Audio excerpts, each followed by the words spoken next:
আমাৰ মানস চেৰফাঙত হাতী আৰু মানুহৰ সংঘাত বহুত আছে।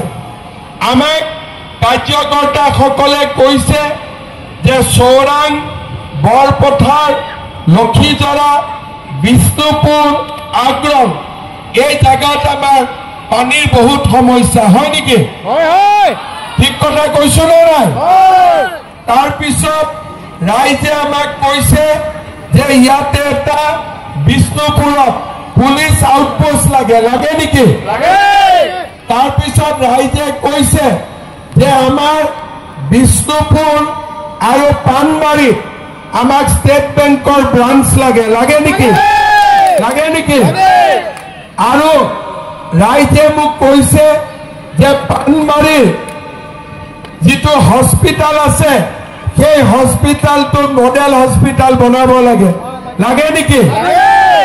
তাৰ পিছত ৰাইজে মোক কৈছে যে আমাৰ পানবাৰীৰ পৰা গাভৰুখুন্দা ভায়া মানচিৰি বজাৰ ৰাস্তাটো খাৰাপ হৈ আছে। ঠিক কৈছে নেকি?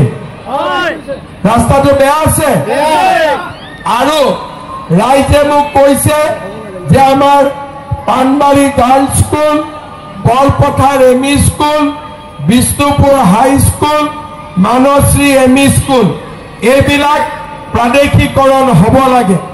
এতিয়া আপোনালোকে দেখিছে যে আমাৰ চৰকাৰৰ প্ৰচেষ্টাত, MLA অজয় ৰায়ৰ প্ৰচেষ্টাত ইয়াতে কলেজ নিৰ্মাণৰ কাম চলি আছে নে নাই?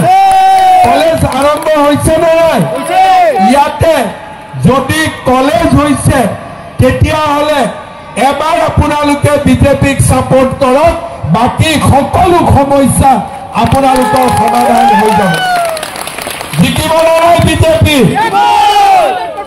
তাৰ বাবে সকলোৱে বিজেপি দলক ভোট দিব লাগিব আৰু মানস চেৰফাঙত আমি বিজেপিক জিকাব লাগিব।